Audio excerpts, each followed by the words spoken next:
Hi, I'm Esther. I'm the peer support worker with MPFT's Shropshire Outpatient Eating Disorder Services.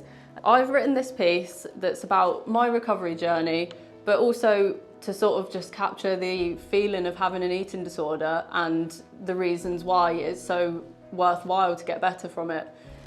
So my piece is called Learning to Let Go. In life, we have to learn to let go. We let go of people, places, identities and feelings. It can be so hard to do, especially when you know something is hurting you, but you feel like you don't know who you will be without it. What are you supposed to do when the thing that you run to for comfort is the same thing that's destroying you? You have to choose yourself. Recovery means choosing yourself over and over again, even when every bit of you wants to do the opposite. Making the decision to commit to recovery felt like I was betraying my eating disorder. For so long, I thought it was my friend, but there came a point when I had to ask myself, is this how a true friend would treat me? The answer to that, of course, was and always will be no. True friendship is love, acceptance, kindness, and wanting each other to be truly happy. To me, recovery is about so much more than food or weight gain. Recovery is about learning to be a true friend to yourself. It comes with its own unique meanings, timeframes, challenges and milestones for each individual. Some people don't even use the word recovery, but regardless of what word you might use, I like to think of it as an ongoing and deeply personal journey towards feeling better, and better is something that looks very different for everyone. I decided to try to start believing that I deserve better than the misery of my eating disorder. I deserved happiness, compassion, life and food, not just for survival, but for enjoyment. I'll never say recovery is easy, but I will always say it's worth it. It makes you feel terrified, upset, exhausted, and like you want to give up, sometimes. Other times it makes you feel strong, determined, and incredibly proud of yourself.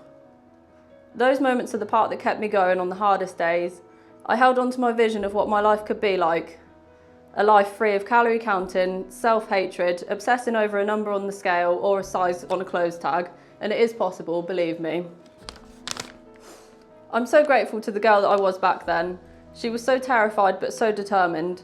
I wouldn't be here as I am now without her. It's thanks to her that I can now enjoy chips, cheese and mayonnaise on my way home after a night out and enjoy every single mouthful without any guilt or shame. I can go out for food with my loved ones and choose whatever I want from the menu, instead of refusing to go or agonising over finding the lowest calorie option. She started that journey that led me to discovering my true identity away from my eating disorder. The thought of letting go of your eating disorder and trying to find the person underneath it may seem daunting and scary, but it can be so exciting. Who I was before and during my eating disorder is so far away from who I am now. And that's okay.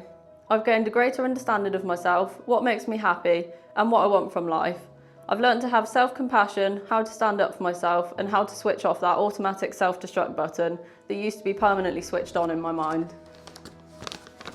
Letting go of my eating disorder was one of the hardest decisions I've ever made, but also one of the best. I think of all the meals, events, holidays, birthdays, and nights out that I would have been unable to enjoy or would have missed entirely if my life was still being controlled by my eating disorder. I'm so thankful to my body too for getting through it all, for healing and becoming so much stronger. I put it through hell, and although at times I can still be overly critical of it, at least I can say I'm no longer at war with it. For me, recovery is self-acceptance, freedom, learning to be a friend to myself even on my worst days, appreciating all that my body is capable of doing, living life on my own terms, and now being able to use my life experiences to offer support and understanding to others on their own journey.